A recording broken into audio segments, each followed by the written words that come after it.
Hi, hello, welcome to our YouTube channel It UPSC in Kannada.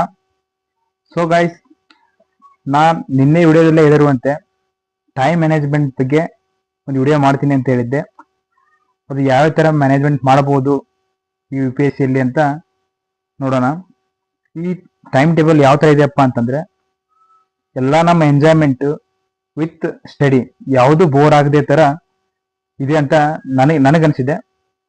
ನಿಮಗೆ better ಅನಿಸಿದ್ರೆ ಮತ್ತೆ ನಿಮ್ಗೆ ಬೆಟರ್ ಅನ್ಸೋ ಥರ ಇಲ್ಲಿರೋ ಟೈಮ್ನೇ ಮತ್ತೆ ಇಲ್ಲಿರೋಂಥ ಅಂಶಗಳನ್ನ ಅಳವಡಿಸ್ಕೊರಿ.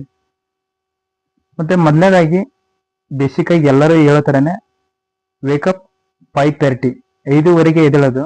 ಮತ್ತೆ ನಮ್ಮ ನಾರ್ಮಲ್ ನಿತ್ಯ ಕರ್ಮಗಳನ್ನೆಲ್ಲ ಮುಗಿಸ್ಕೊಂಡು 6 ಗಂಟೆವರೆಗೆ ಮುಗಿಸ್ಕೊಂಡು 6 ಗಂಟೆಯಿಂದ ಅಷ್ಟರೊಳಗನೆ ಬಿಸಿ ನೀರನ್ನ ಕಾಯಿಸ್ಕೊಂಡು ಎಲ್ಲ ರೆಡಿ ಮಾಡಿ ಇಟ್ಕೊಂಡು ಮತ್ತೆ 6ರಿಂದ 6:15 ಅಥವಾ 6:20 ತನಕ ಮೆಡಿಟೇಷನ್ ಮಾಡಬೇಕು.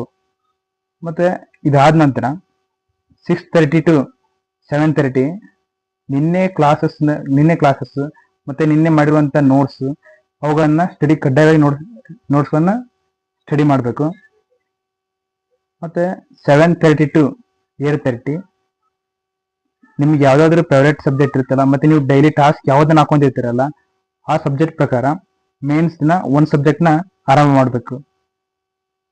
ಮತ್ತು 8:30 9ವರೆಗೂ ಇಲ್ಲಿ ಹೋಮ್ ವರ್ಕೌಟ್ ಅಂತ ಆ್ಯಪ್ ಇದೆಯಲ್ಲ ಅದರಲ್ಲಿ ವ್ಯಾಯಾಮನ ಆರಂಭ ಮಾಡಬೇಕು. ಮತ್ತು 10 ಮಿನಿಟ್ಸ್ ಆಗುತ್ತೆ.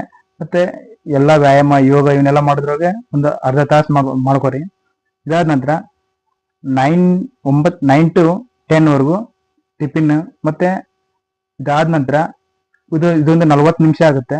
ಇದಾದ ನಂತರ ಒಂದು 10 ಮಿನಿಟ್ಸ್ ನ್ಯಾಪ್ ಹಾಕೋರಿ. ಅಂದರೆ ಸುಮ್ಮನೆ 10 ನಿಮಿಷ ಜಸ್ಟ್ ಮಲ್ಕೋರಿ, ಅಲಾರಾಮ್ ಇಟ್ಕೊಂಡು ಮಲ್ಕೋರಿ. ಮತ್ತು ಇದಾದ ನಂತರ 10 to 11:30ವರೆಗೂ ಮತ್ತೆ ಒಂದು ಮೇನ್ ಸಬ್ಜೆಕ್ಟ್ನ ಯಾವುದಾದ್ರೂ ಒಂದು ಸಬ್ಜೆಕ್ಟ್ನ ತೊಗೊಂಡು ಮತ್ತೆ ಸ್ಟಡಿ ಮಾಡಿ. ಅದಾದ ನಂತರ 11:30 to 12:30 ನೋಟ್ಸ್ ಯಾವುದು ಬಾಕಿ ಇರುತ್ತಲ್ಲ ನೋಟ್ಸ್ನ ಮೇನ್ಸ್ಗೋಸ್ಕರ ನೋಟ್ಸ್ ಮಾಡ್ಕೊಡಿ.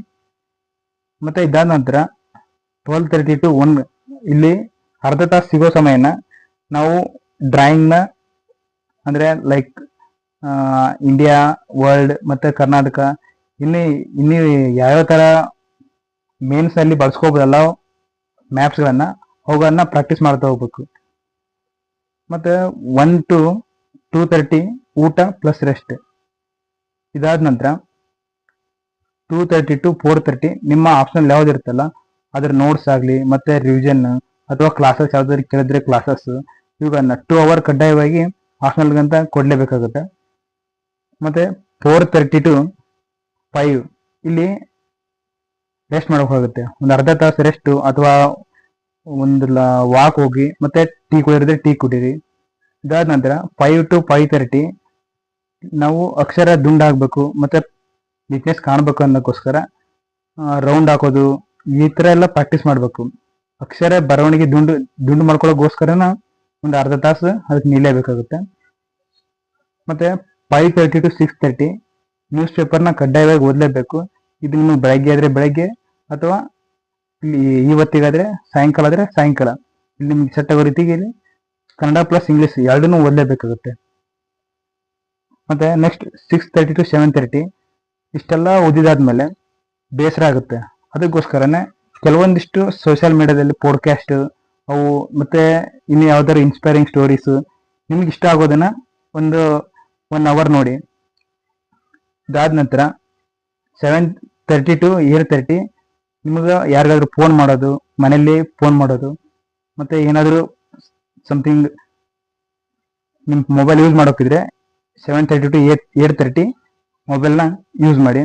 ಇದಾದ ನಂತರ ಇಷ್ಟರೊಳಗೆ 8:30 to 9 ಇಷ್ಟರೊಳಗೆ ನಿಮ್ದು ನೈಟ್ ಊಟ ಆಗಬೇಕು. ಇದಾದ ನಂತರ 9 to 9:20 ಗೋ ಫಾರ್ ವಾಕ್. ಕಡ್ಡಾಯವಾಗಿ ಊಟ ಆದಮೇಲೆ ವಾಕ್ ಮಾಡಲೇಬೇಕಾಗುತ್ತೆ. ಇದಾದ ನಂತರ 9:20 to 10 40 ನಿಮಿಷ ಇರುತ್ತಲ್ಲ ಇಲ್ಲಿ ಮಂತ್ಲಿ ಮ್ಯಾಗ್ಝಿನ್ನ 40 ನಿಮಿಷದಲ್ಲಿ ಎಷ್ಟಾಗುತ್ತೋ ಅಷ್ಟು ಕವರ್ ಮಾಡ್ತಾ ಹೋಗಿ. ಮತ್ತು ಈ ಗ್ಯಾಪ್ನಲ್ಲಿ 8:30ಗೆ ನೀವು ಲಾಸ್ಟ್ ಮೊಬೈಲ್ ಮುಟ್ಟಿದ್ದು ಅಲ್ಲಿಂದ ಬಿಟ್ಬಿಡಬೇಕು. ಯಾವುದೇ ಕಾರಣಕ್ಕೂ ಫೋನ್ ಯೂಸ್ ಮಾಡಲೇಬಾರ್ದು. ಮತ್ತೆ 10 to 10-15 ಸೆಲ್ಫ್ ಹೆಲ್ಪ್ ಬುಕ್ ಇದನ್ನ ಕಡ್ಡಾಯ ಸ್ಟಡಿ ಮಾಡಿ. ಮತ್ತೆ ಇದು ನಿಮ್ಮ ನಿದ್ರೆಗೂ ಬಹಳ ಪಾಸಿಟಿವ್ ಎನರ್ಜಿನ ತರುತ್ತೆ. ಮತ್ತೆ 10:30ಗೆ ನೀವು ಮಲಗಬೇಕಾಗುತ್ತೆ, ಕಡ್ಡಾಯ ಮಲಗಲೇಬೇಕು. 10:30ಗೆ ಮಲ್ಕೊಂಡು 5:30ಗೆ ಇದ್ರೆ ಕರೆಕ್ಟ್ ಆಗಿ ಒಂದು 7 ಅವರ್ ಸ್ಲೀಪ್ ಆಗುತ್ತೆ. ಇದರಿಂದ ಆರೋಗ್ಯನೂ ಕೂಡ ಹೆಲ್ದಿ ಆಗಿರುತ್ತೆ. ಇದ್ರ ಜೊತೆಗೇನೆ ನಾವು ಎಷ್ಟು ಅವರ್ ಸ್ಟಡಿ ಮಾಡಿದವಪ್ಪ ಅಂತಂದ್ರೆ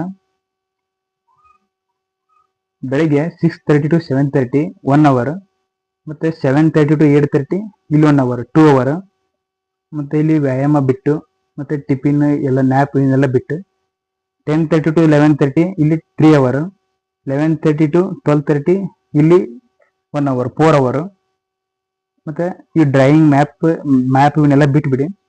ಮತ್ತೆ ಊಟ ಅದನ್ನು ಬಿಟ್ಟು 2:30 to 4:30 ಇಲ್ಲಿ ಒಂದು 2 ಅವರ್ 6 ಅವರ್, ಮತ್ತೆ ವರ್ಡ್ಸ್ ಪ್ರಾಕ್ಟೀಸ್ ಅದನ್ನು ಬಿಡಿ.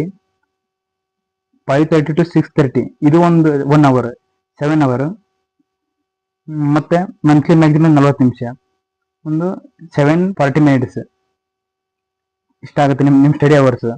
ಇದನ್ನು ಕೆಲವೊಂದಿಷ್ಟು ಇನ್ನು 1.5 ಅವರ್ ನಾವು ಬಿಟ್ಟಿದ್ದೀವಿ, ಲೈಕ್ ವರ್ಡ್ಸ್ ಪ್ರಾಕ್ಟೀಸಿಂಗ್ ಮತ್ತೆ ಮ್ಯಾಪ್ ಪ್ರಾಕ್ಟೀಸ್ ಇದನ್ನೆಲ್ಲ ಬಿಟ್ಟೆ ಒಂದು ಅಪ್ರಾಕ್ಸಿಮೇಟ್ಲಿ ಒಂದು 8 ಅವರ್ ಸ್ಟಡಿ ಮಾಡ್ಬೋದು. ಮತ್ತೆ ನೀವು ಯಾವುದೇ ರೀತಿಲಿ ಕಾಂಪ್ರಮೈಸ್ ಆಗದೆ ನಿಮ್ಮ ಎಂಜಾಯ್ಮೆಂಟ್ ಪ್ಲಸ್ ಸ್ಟಡಿ ಎರಡನ್ನೂ ಮಾಡೋದು ಈ ಟೈಮ್ನ ಕರೆಕ್ಟಾಗಿ ಅಳವಡಿಸ್ಕೊಂಡ್ರೆ ಎರಡೂ ಆಗುತ್ತೆ. ಸೊ ಯಾವುದು ಕೂಡ ಬೇಸರ ಆಗಲ್ಲ. ಕನ್ಸಿಸ್ಟೆನ್ಸಿಯಾಗಿ ನಿಮ್ಗೆ ಯಾವ ಥರ ಇದೆಲ್ಲ ವರ್ಕೌಟ್ ಆಗುತ್ತಲ್ಲ, ನಿಮ್ಗೆ ಯಾವ ಸಬ್ಜೆಕ್ಟ್ ಆಗ್ಬೋದು ಅಥವಾ ನಿಮ್ಮ ಟೈಮಿಂಗ್ಸ್ ಆಗ್ಬೋದು, ನಿಮ್ಗೆ ಸೆಟ್ ಆಗೋ ರೀತಿಯಲ್ಲಿ ಮಾಡ್ಕೊಡಿ. ನನ್ನ ಟೈಮಿಂಗ್ ಈ ಥರ ಇರುತ್ತೆ. ಸೊ ಚೆನ್ನಾಗಿ ಪ್ರಾಕ್ಟೀಸ್ ಮಾಡಿ. All the best. ಸಿಗೋಣ. ಬಾಯ್.